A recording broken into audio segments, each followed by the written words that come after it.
जय हिंद। अभ्यास online class की इस नए वीडियो में मैं कृष्णा आप सभी का स्वागत करता हूं। आज के इस वीडियो सेक्शन में दोस्तों हम पढ़ने वाले हैं हिंदी व्याकरण का नया पोर्शन मैं स्टार्ट कर रहा हूं, जिसमें से हम लोग एक एक करके सभी टॉपिक जो आएगा हिंदी व्याकरण के सभी को क्लियर करेंगे। तो हमारा आज का पार्ट है पार्ट नंबर 1। हमारा टॉपिक है हिंदी वर्णमाला का MCQ। चूँकि दोस्तों हिंदी वर्णमाला का पूरा डिटेल में मैं वीडियो बना चुका हूँ। हिंदी व्याकरण का जो सेक्शन है प्लेलिस्ट में आप जाकर के चेकआउट कर लीजिए। अगर उसका व्याख्यान वाला पूरा डिटेल क्लास अटेंड करेंगे तो ये MCQ को आपको सॉल्व करने में ज़्यादा आसानी होगी। तो मैंने नीचे डिस्क्रिप्शन में भी लिंक दे रखा है, वहां से आप जरूर चेकआउट कर लोगे। ठीक है, अगर इसका PDF चाहिए दोस्तों आपको किस तरीके से मिलेगा तो मैं वीडियो में बताने वाला हूं। ठीक है, तो चलिए वीडियो को स्टार्ट करते हैं।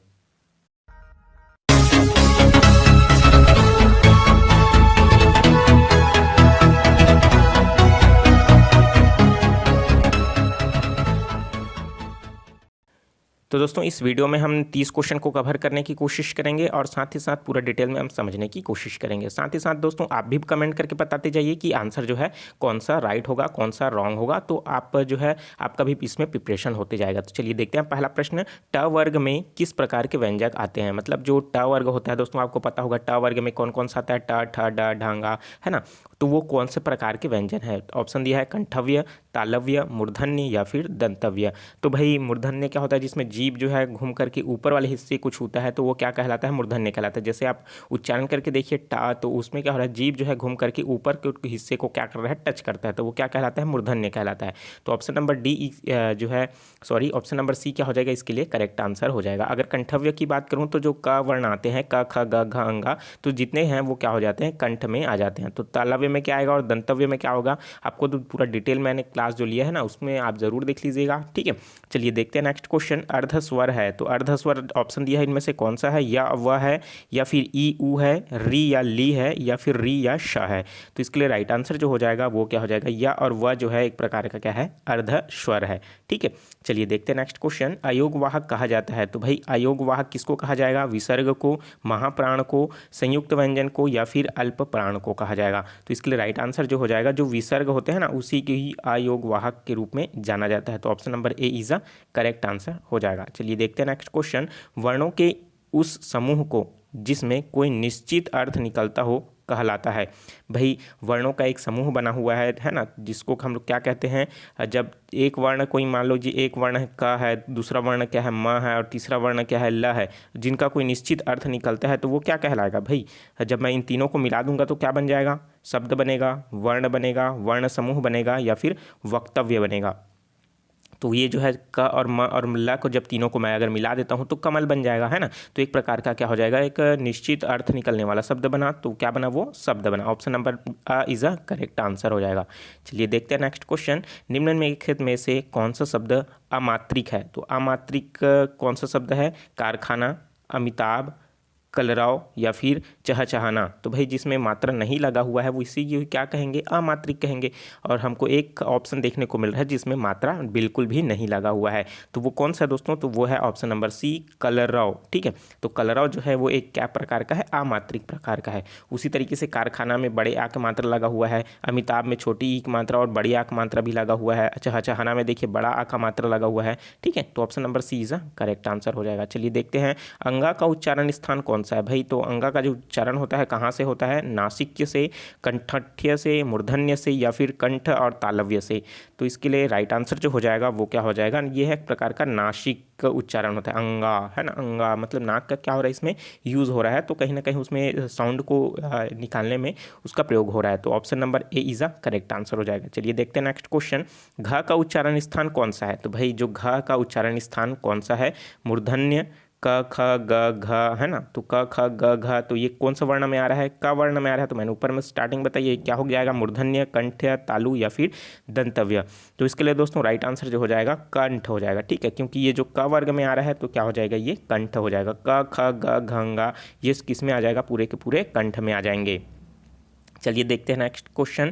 क्षत्रिय जो छ है वर्ण किसके योग से बना है। भाई तो क्षत्रिय का जो छ बनता है वो किससे मिलकर के बनता है। तो का अध का और श से मिलकर के बनता है, अध का और च से मिलकर के बनता है, या फिर अध का और छत्री का छ से मिलकर के बनता है, या फिर अध का और जो शक्कर का श रहता है उससे मिलकर के बनता है। तो इसके लिए राइट आंसर जो हो जाएगा वो क्या हो जाएगा, अध का और जो षटकोण का श रहता है ना, उन जब हम दोनों को मिलाएंगे तो एक प्रकार का छत्री का छ जो है बनता है। ठीक है, तो option number A is a correct answer हो जाएगा। देखते हैं नेक्स्ट क्वेश्चन, संकर शब्द किसे कहते हैं? भाई संकर शब्द तो आपको पता होगा, संकर मतलब क्या होता है, दो चीज़ें मिल जाती है। तो भाई कौन कौन सी चीज़ें मिलती है? ग्रामीण भाषा का जो शब्द है वो है, उसे कहते हैं संकर शब्द, या फिर संस्कृत भाषा को जो शब्द है उसे कहते हैं, या फिर ग्रामीण एवं संस्कृत भाषा के कुछ विशेष शब्द को संकर शब्द कहते हैं, या फिर दो भाषा के शब्दों से मिलकर बना शब्द संकर शब्द कहलाता है। तो इसके लिए दोस्तों राइट आंसर जो हो जाएगा वो क्या हो जाएगा? संकर मतलब दो चीज़ मिला हुआ है, तो दो भाषाओं के शब्दों से मिलकर के बना शब्द क्या कहलाता है? संकर शब्द कहलाता है। ठीक है, चलिए देखते हैं नेक्स्ट क्वेश्चन, निम्नलिखित में से दंतव्य वर्ण है। तो भाई दंतव्य मतलब जिनका उच्चारण हल्का दांत से होता है, तो उनको बताना है। जैसे क्या हो गया, ट, छ, त, उ। तो आप उच्चारण करके देख लीजिए, आपको ऐसे ही पता चल जाएगा। ट तो ये क्या हो जाएगा, एक बार का मूर्धन्य हो जाएगा। छ तो छ में क्या हो रहा है, हल्का सा उसमें टच हो रहा है क्या? तो नहीं हो रहा है। त में क्या हो रहा है, देखिए त है ना, तो जीभ जो है किस में टकरा रहा है, दांत में टकरा रहा है। तो क्या हो जाएगा हमारे लिए स ऑप्शन, मतलब सी ऑप्शन जो क्या हो जाएगा, करेक्ट आंसर हो जाएगा। ऊ में क्या हो रहा है दोस्तों, ये एक प्रकार का होस्ट है। ठीक है, ऊ जो है एक प्रकार का है स्वर, लेकिन ये क्या प्रकार का है, होस्ट प्रकार का है। ठीक है, तो इसके लिए क्या हो जाएगा, इसका सी ऑप्शन जो है करेक्ट आंसर हो जाएगा। नेक्स्ट क्वेश्चन है, हिंदी शब्दकोश में पहले आने वाला शब्द है। तो भाई हिंदी शब्दकोश में सबसे पहले कौन सा शब्द आता है? वक्त, वरक, वक्र या फिर वर्ग। भाई तो हम अगर हमको क्रम से अगर हम लोग देखें तो सबसे पहले कौन सा शब्द आ जाएगा? स्टार्टिंग अगर देखते हैं तो वह सब हमको देखने को मिल रहा है। ठीक है, उसी तरीके से अगर हम लोग देखें तो क्या हो जाएगा, वह अध का, है ना। तो कौन सा शब्द आता है, पहले आधा का आएगा उसके बाद पूरा का आएगा, है ना। तो ये क्या हो जाएगा, वक्त। जो ऑप्शन नंबर ए है वो क्या हो जाएगा, करेक्ट आंसर हो जाएगा। भाई जैसे आपने हिंदी में देखा ना, तो एप्पल है, अप्लाई है, एप्लीकेशन है। तो अगर तीन शब्द दिया हुआ है, इसमें से पहला शब्द कौन सा आएगा? अगर हम लोग देखें तो पहले क्या जमाते हैं हम लोग, अल्फ़ाबेट को ही देखते हैं ना। तो उसी तरीके से हमको यहाँ पास देख करके बताने के लिए बोल रहा है। ठीक है, चलिए देखते हैं नेक्स्ट क्वेश्चन, हिंदी शब्दकोश में अम जो है किस वर्ण से पहले आता है? तो भाई अम से पहले कौन सा वर्ण आता है? अगर आपको स्वर वर्ण पता होगा तो आपको ज़रूर पता होगा, अ ई उ ए ऐ ओ आओ अम आहा, है ना। तो मतलब क्या आया, औ आया कि आ आया कि आहा आया कि आया? भाई औ आया। सिंपल सा प्रश्न है, अगर प्रश्न इस तरीके का पूछा जाएगा तो बिल्कुल बन जाएगा। ठीक है, देखते हैं नेक्स्ट क्वेश्चन, कौन सा व्यंजन त वर्ग का नहीं है? तो भाई त वर्ग का जो व्यंजन नहीं है कौन सा है? त, थ, द, ध, न। ठीक है, तक में कौन सा था? पहला ऑप्शन देख लीजिए, न है, म है, द है और ध है। ठीक है, त, थ, द, ध, न, मतलब त, थ, द, ध, न, मतलब कौन सा नहीं है? ऐसा था वाला जो है इसमें आता है, लेकिन इसमें नहीं दिया है ना, त, थ, द, ध, न, है ना। तो इसमें इसके लिए जो राइट आंसर जो हो जाएगा वो क्या हो जाएगा, बी, मतलब माँ तो इसमें आता ही नहीं है ना। तो बी इसके लिए क्या हो जाएगा, करेक्ट आंसर, क्योंकि हमको नहीं वाला बताना है। देखते हैं नेक्स्ट क्वेश्चन, भिन्न स्वरों के मेल से जो स्वर उत्पन्न होता है उसे क्या कहते हैं? जैसे भिन्न भिन्न जो स्वर हैं उसी के ही मेल से जो उत्पन्न होता है उसको क्या कहते हैं? संयुक्त स्वर, दीर्घ स्वर, संधि स्वर या फिर मूल स्वर। तो राइट आंसर क्या हो जाएगा, एक प्रकार का वो हो जाएगा संयुक्त स्वर। Option A is the correct answer. चलिए देखते हैं नेक्स्ट क्वेश्चन, कौन वर्ण घोष नहीं है? तो कौन सा जो है वर्ण घोष नहीं है? ए, छ, अ या फिर ड। तो इसके लिए राइट आंसर जो हो जाएगा वो क्या हो जाएगा दोस्तों, वो हो जाएगा छतरी का छ। ये एक प्रकार का क्या है, घोष वर्ण नहीं है। बाकी जो ए, अ, ड जो है एक प्रकार का घोष वर्ण है। ठीक है, चलिए देखते हैं नेक्स्ट क्वेश्चन, किस शब्द में री स्वर नहीं है? तो री स्वर जो नहीं है हमको ये बताना है। जैसे कृपा, कृष्ण, दृष्टि, रिवाज। तो भाई आपको पता चल चुका होगा कि री स्वर जो है किसमें नहीं आ रहा है। उच्चारण करके आपको देख सकते हैं। भाई क्री में क्या होता है, देखिए री शब्द आ रहा है, इसमें भी कृष्ण में भी ई आ रहा है, ये देखिए यहाँ आ रहा है, लेकिन रिवाज में है क्या, नहीं आ रहा है। तो option number D is a correct answer हो जाएगा। चलिए देखते हैं नेक्स्ट क्वेश्चन, किस ध्वनियों के अनुस्वार कहा जाता है? मतलब किन ध्वनियों, जो ध्वनि है ध्वनियों के अनुसार कहा जाता है, मतलब किन ध्वनियों को अनुसार कहा जाता है? देखिए ऑप्शन देख लेते हैं, अनुस्वार मतलब आप समझ रहे होंगे अनुस्वार एवं विसर्ग। ठीक है, तो स्वर के बाद आने वाला जो नासिक्य ध्वनि होता है उसको अनुस्वार कहा जाता है। ऑप्शन नंबर बी, स्वतंत्र रूप से उच्चारित ध्वनियां हैं उसको अनुस्वार कहा जाता है। स्वतंत्र स्वर के साथ आने वाला ध्वनियां हैं उसको अनुस्वार कहा जाता है। या फिर व्यंजन के बाद आने वाला ध्वनियाँ जो है होती है उसको अनुस्वार कहा जाता है। इसके लिए राइट आंसर जो हो जाएगा वो क्या है कि स्वर के बाद जो आने वाला जो नासिक ध्वनियाँ होती हैं उसे ही अनुस्वार कहा जाता है। जैसे है ना, इसी के ही अंतर्गत आएगा। देखते हैं नेक्स्ट क्वेश्चन, थ किस वर्ग का व्यंजन है? तो भाई जो थ है वो किस प्रकार का व्यंजन है? होष्ठ, तालव्य, दंतव्य या फिर ऊष्म। तो इसके लिए दोस्तों त मतलब त, थ, द, ध, न, है ना। जैसे हमने स्टार्टिंग में देखा जो त थ द ध न, मतलब कौन सा वर्ग में आ रहा है दोस्तों, ये जो आ रहा है त वर्ग में आ रहा है। और इसके लिए दोस्तों यहाँ पास होस्ट होगा, तालव्य होगा, दंतव्य होगा या फिर ऊष्म होगा। तो इसके लिए राइट आंसर जो हो जाएगा वो हो जाएगा दंत, क्योंकि त थ द ध न, क्योंकि जो जीभ है किस में जाके टकरा रहा है, दंत में टकरा रहा है, तो ये क्या हो जाएगा, दंतव्य हो जाएगा। ठीक है, देखते हैं नेक्स्ट क्वेश्चन। हिंदी भाषा में वे ध्वनियाँ कौन सी है जो स्वतंत्र रूप से बोली या लिखी जाती है। भाई जो स्वतंत्र होता है ना, वो क्या कहलाता है, स्वर, व्यंजन, वर्ण या फिर अक्षर।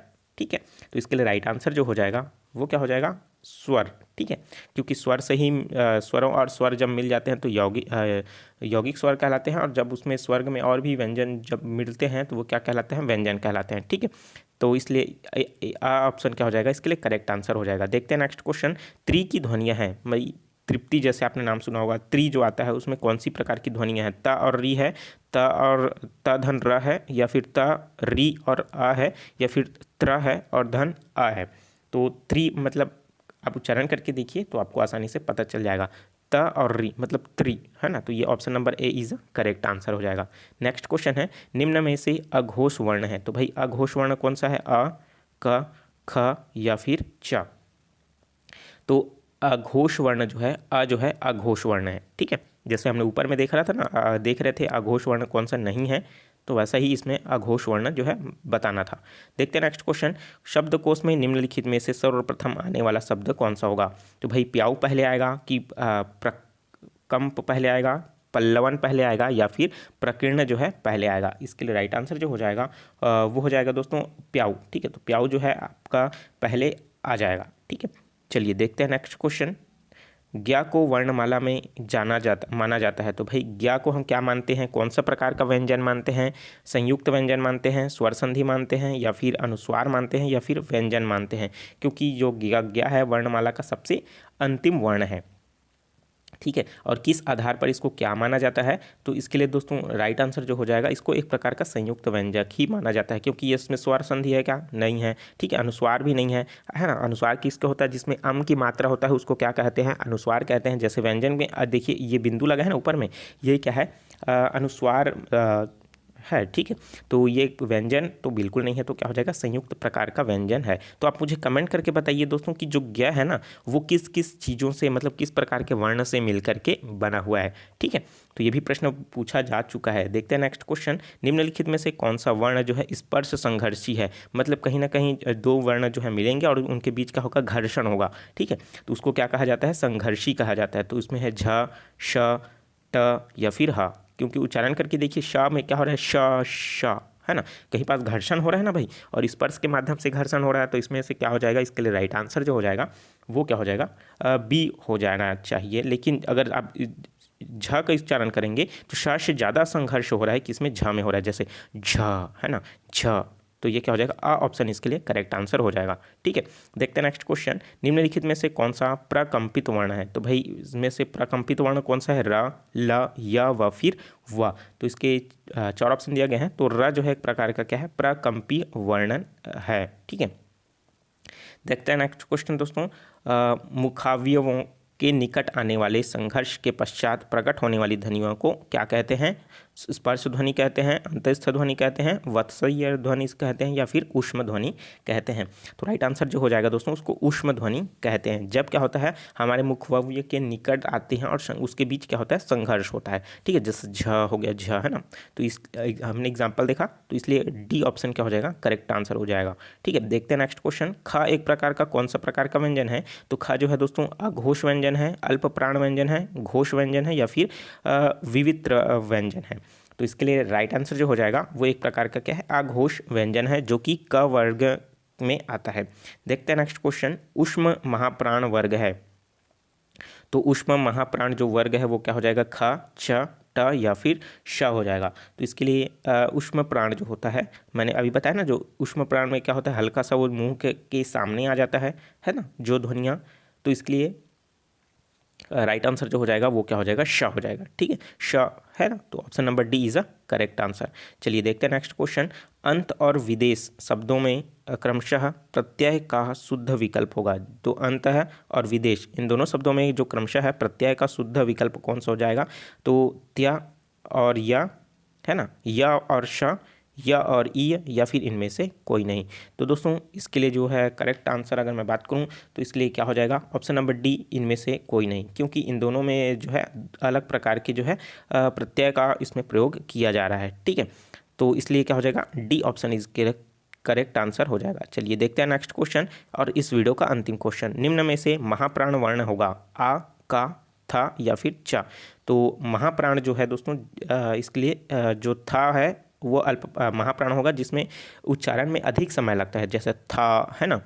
तो ये क्या हो जाएगा, सी इज़ अ करेक्ट आंसर। तो दोस्तों इन 30 प्रश्नों में से आपका कितना क्वेश्चन जो है सही हुआ है कमेंट करके ज़रूर बताइएगा, क्योंकि आपके जितना से ज़्यादा सही होगा उतना ज़्यादा आपकी तैयारी होगी। अगर आप कम नंबर आ रहा है दोस्तों, अगर आपका कुछ क्वेश्चन अगर नहीं बने हैं तो आप प्रिपरेशन करते रहिए मेरे चैनल के साथ, क्योंकि मेरे चैनल में बहुत सारे लगातार वीडियोस अब आने वाली है हर क्लास का।